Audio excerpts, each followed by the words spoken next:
Você se considera uma pessoa de sorte? Então você nasceu de cu pra lua. Pensata, com Marcelo Madureira. De cu pra lua, é isso mesmo. Espero que o pessoal do YouTube e do Instagram e das redes sociais não censure esse meu conteúdo, porque esse é o nome do livro do meu querido amigo Nelson Motta, De Cu pra Lua, que são dramas, comédias e mistérios de um rapaz de sorte.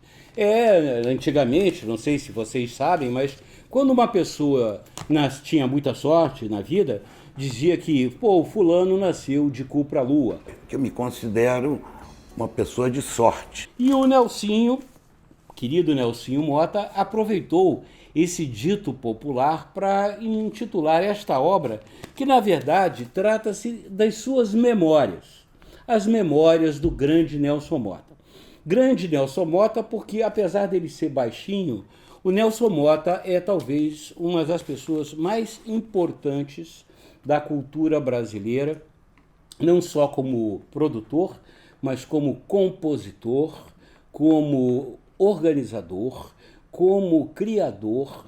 O Nelsinho esteve e está batendo de goleiro à ponta esquerda, diga-se de passagem, com muita propriedade. Eu tive o privilégio de, durante quase 2 meses, coabitar, viver em conjunto, não só com o Nelson Motta, mas também com o grande Ricardo Boechat, na Copa de 90, na Itália.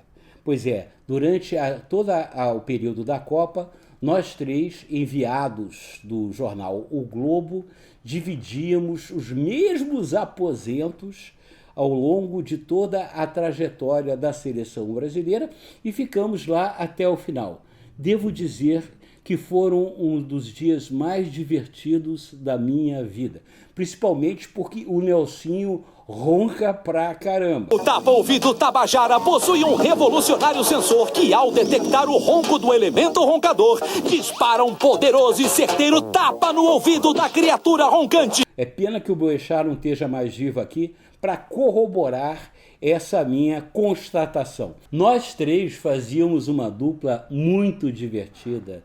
Gente, eu engasguei comigo mesma. Em Roma, Turim, Gênova, enfim, percorremos a Itália inteira atrás de futebol, de manhã à noite.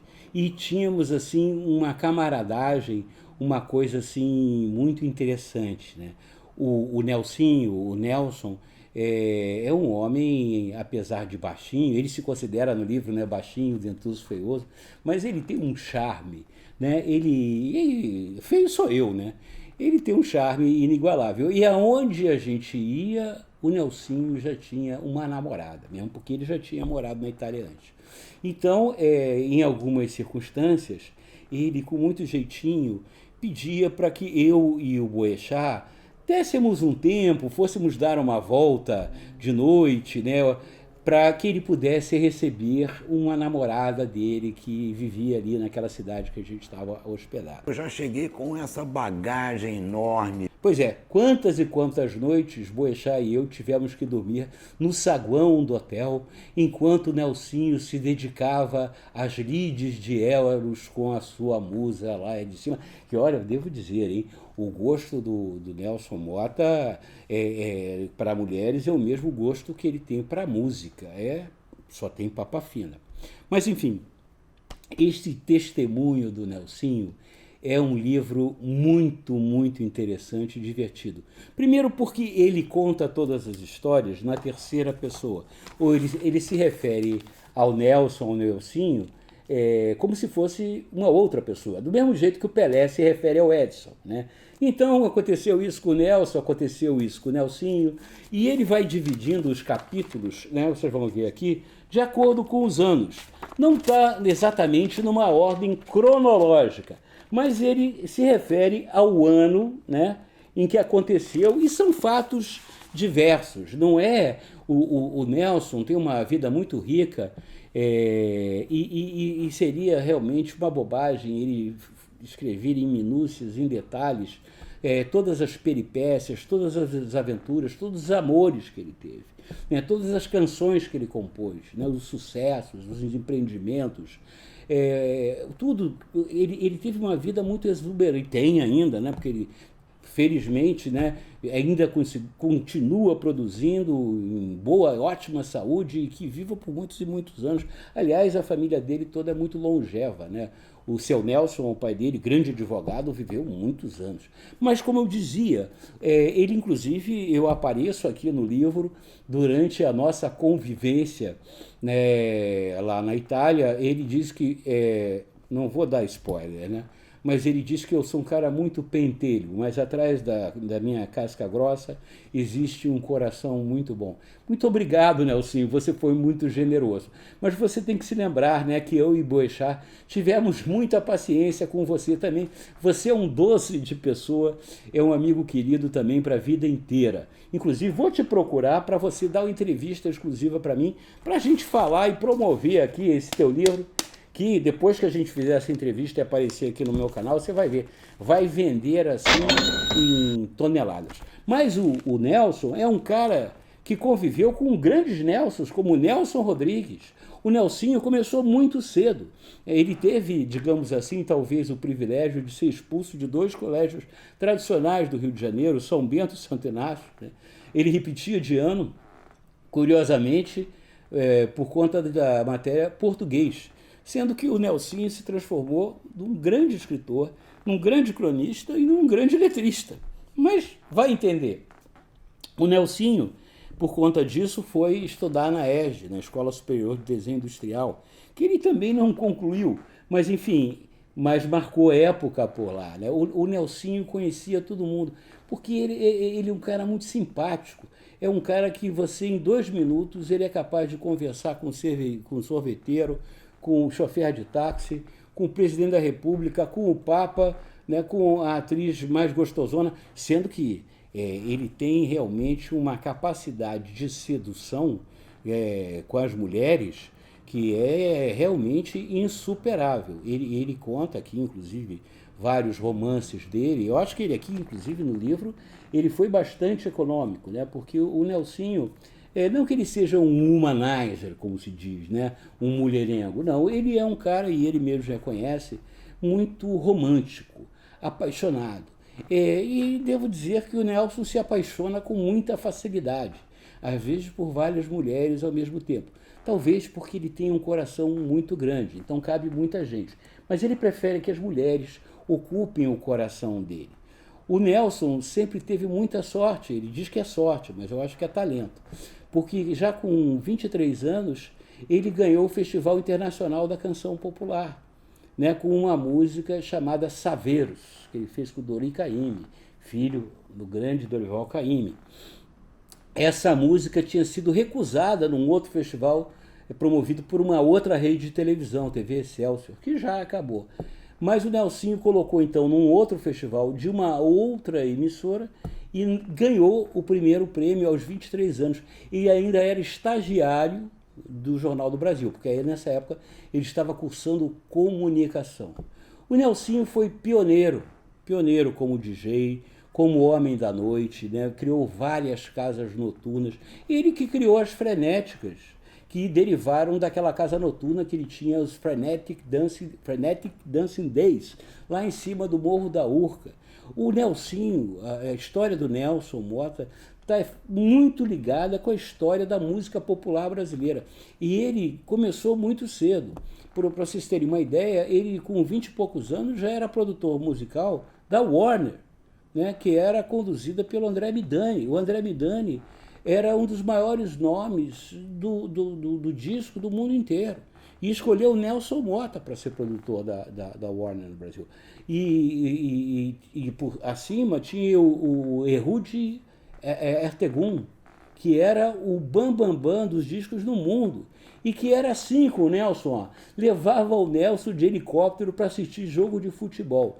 O Nelson sempre foi um cara classe média.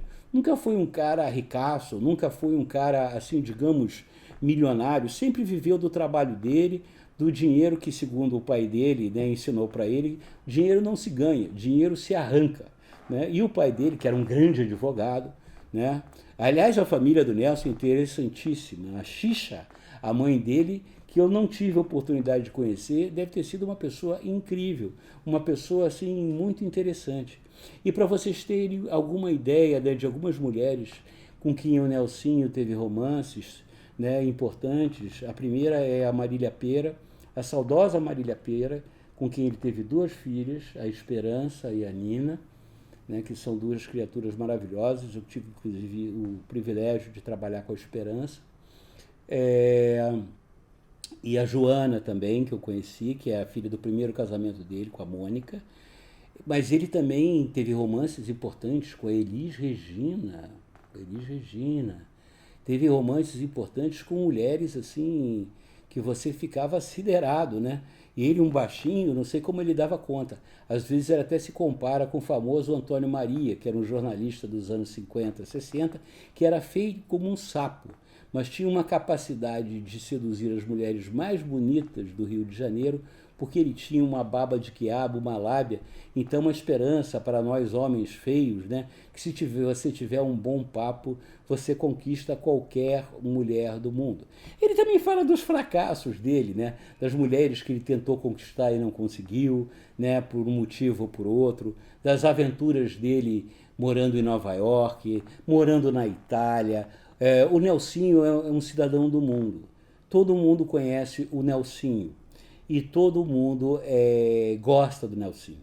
Eu lembro de uma coisa muito interessante, de um fato engraçado, que o Nelsinho confessa nesse livro, de uma maneira muito clara e muito serena e madura, né?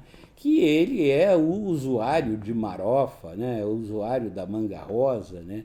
E ele não defende o uso, não, mas ele se confessa que é um usuário. E todos os lugares também que ele vai, assim como ele tem uma namorada, ele tem um pusher, né? Um cara que fornece para ele a erva maldita, né? A marofa. E, curiosamente, o camarada que era o fornecedor dele em Roma, tinha o apelido de Pelé, né? E o que era muito engraçado é que ele ligava para o Nelson não estava, nós dividíamos o mesmo quarto, né? Boechat, Nelson e eu, e o tal do moço lá que trazia lá a erva do diabo, ele tinha o apelido de Pelé e ele deixava recado: ó, avisa pro seu Nelson que o Pelé ligou. E o Nelsinho, de repente, se viu famoso no hotel, porque era um cara que o Pelé ligava toda hora.